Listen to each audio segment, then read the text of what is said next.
Donc, Arik Abou, moi je suis directeur associé en charge des solutions commerce chez iProspect. Moi je suis Grégoire Bruni, je suis Head of Agency chez Criteo France. Avant de définir ce qu'est le commerce média, je pense qu'il est important de rappeler la différence entre le commerce média et le retail média. Donc le retail média, c'est l'ensemble des offres publicitaires qui vont être proposées par les retailers pour pouvoir adresser leurs shoppers sur l'ensemble de leur parcours de conversion. Le commerce média, quant à lui, il est vraiment beaucoup plus large, c'est-à-dire qu'il va intégrer aussi une autre dimension, donc une dimension aussi sur d'autres types d'acteurs, donc notamment la food delivery, notamment le travel, toujours sur cette notion de données transactionnelles, et aussi il englobe tous les autres dispositifs qui peuvent être utilisés par les marques dans une dimension retail, mais aussi dans une dimension d'acquisition, notamment sur des stratégies D2C pour augmenter aussi les ventes sur les stratégies D2C. Donc pour moi, le commerce média, c'est vraiment tout ça, et le retail média est une des composantes, en gros, du commerce média. Pour comprendre ce qu'est le commerce média, il faut comprendre aussi l'ADN de Criteo. Criteo, c'est l'inventeur du retargeting, plugué à 22 000 e-commerçants dans le monde. Donc on comprend les comportements d'achat des shoppers sur 22 000 e-commerçants dans le monde. À partir de là, on a développé une technologie qui comprend les parcours d'achat comme tu le disais. Et à partir de cette compréhension-là, qu'est-ce qu'on fait? On en extrait de la data et on y met une couche d'intelligence pour faire de l'activation commerce média. On a démarré en 2017, on a créé une cellule experte sur le sujet du retail média qui vient adresser vraiment toutes les problématiques, que ce soit sur l'activation, donc que ce soit l'activation au travers des différents DSP du marché, mais aussi au travers des consoles de search qui permettent aussi de répondre à des objectifs bas de funnel.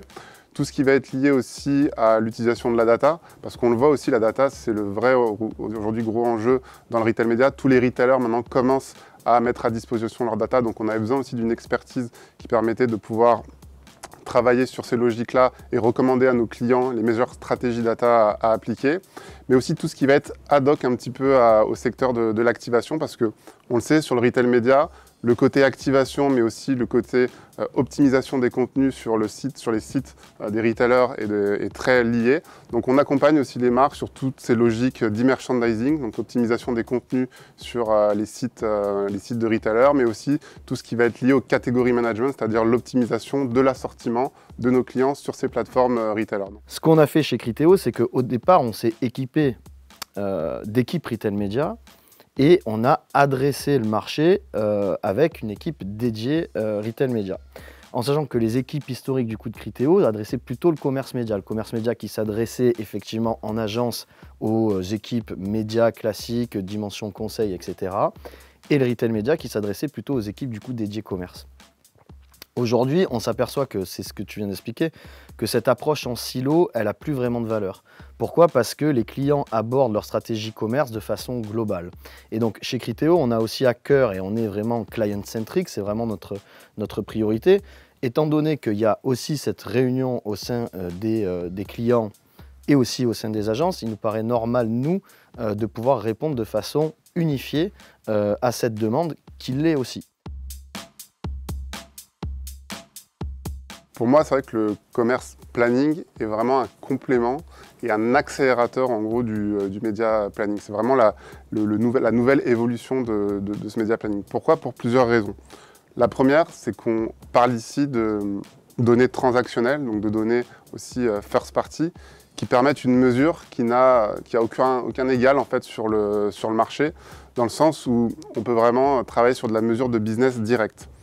L'autre point, c'est aussi qu'aujourd'hui, avec le commerce média, on peut travailler sur l'ensemble des objectifs d'une marque, c'est-à-dire les objectifs de branding, les objectifs de considération et les objectifs de performance. Autre point important, c'est que sur le commerce planning, maintenant, il est en train de se propager vraiment sur l'intégralité des médias, que ce soit la TV, que ce soit l'audio, que ce soit le social. Donc on couvre vraiment l'ensemble de la chaîne de valeur média avec ce commerce planning. Et l'autre point aussi important, c'est qu'on le disait aussi en introduction, c'est principalement basé sur de la donnée first party, donc totalement viable aussi dans une logique de third party cookieless. Donc c'est un média, en tout cas une façon de planifier son média qui va perdurer aussi dans le futur, donc qui est pérenne.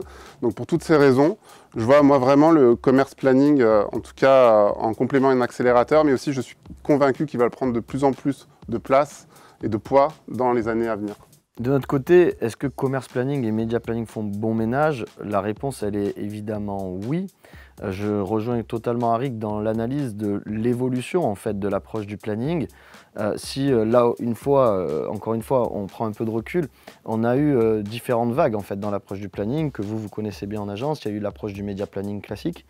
Il y a aussi ce qu'on a appelé après l'évolution de l'audience planning. Et aujourd'hui, on assiste à, j'allais dire l'émergence, mais finalement la diffusion du commerce planning. Donc c'est pas en rupture, mais c'est effectivement en complément.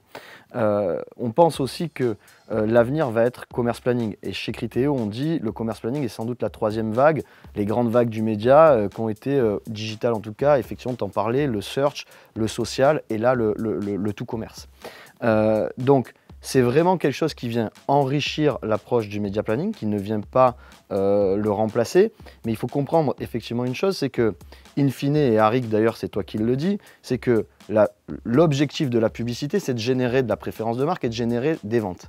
Et effectivement, le commerce média, le commerce planning permet d'être au plus près de l'acte d'achat des consommateurs. Et donc, ça paraît totalement naturel que les activations s'appuient sur la connaissance transactionnelle, qui est au plus proche de l'acte d'achat, pour nourrir les activations médias. Et donc, par essence, c'est pour nous effectivement l'avenir du média planning. Et donc, moi je te rejoins totalement sur ce point et nos deux groupes aussi se rejoignent sur ce point. On pense que c'est une évolution naturelle. On assiste justement le commerce média à la troisième vague qui va venir enrichir ce qu'on sait déjà faire depuis des années.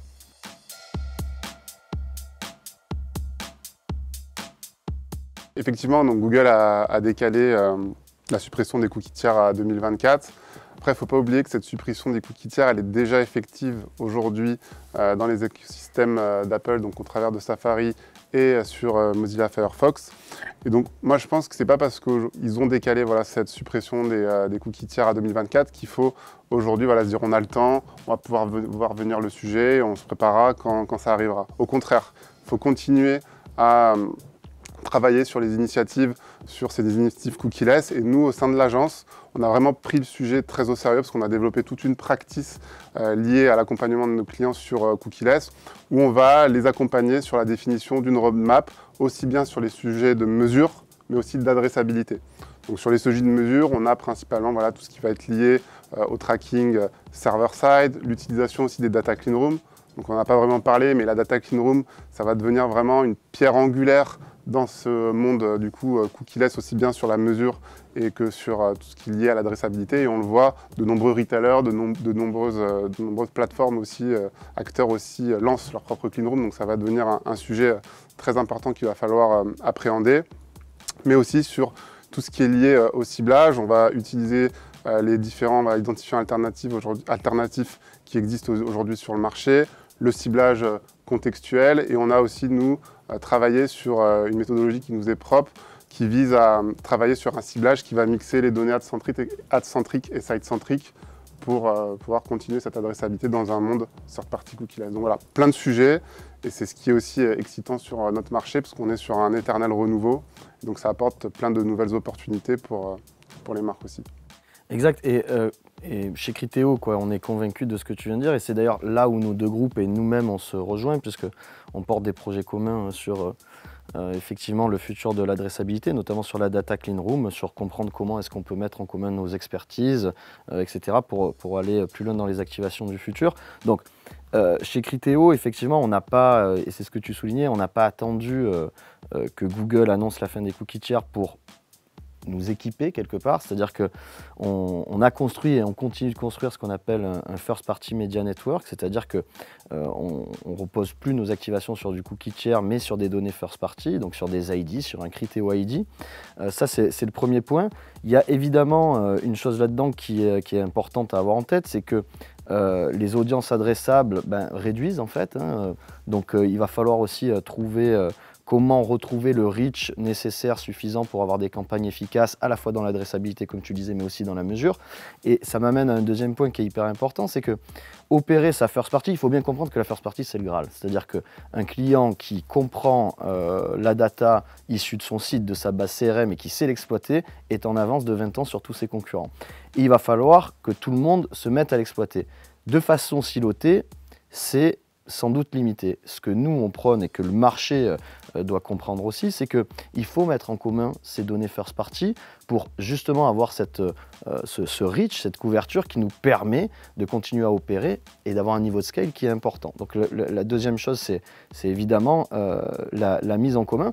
Et le troisième point, c'est effectivement de ne pas arrêter d'innover, de réfléchir du coup à ce que va être l'univers 100% cookieless, t'en parler. Et je reviens sur mon point, les projets que sont le contextuel, mais aussi la mise à disposition de data dans la data clean room pour l'opérabilité, la mesure, etc. C'est des sujets qui vont forcément s'accélérer puisque l'échéance est maintenant placée à 2024, mais ça va arriver très très vite et il faut pas s'endormir. Donc c'est aussi sur ça où nos deux groupes se rejoignent, c'est que Criteo a à cœur d'être proche des agences, de ces agences partenaires pour imaginer les solutions du futur qui vont créer de la valeur pour vos clients, pour nos clients, pour l'ensemble de l'écosystème.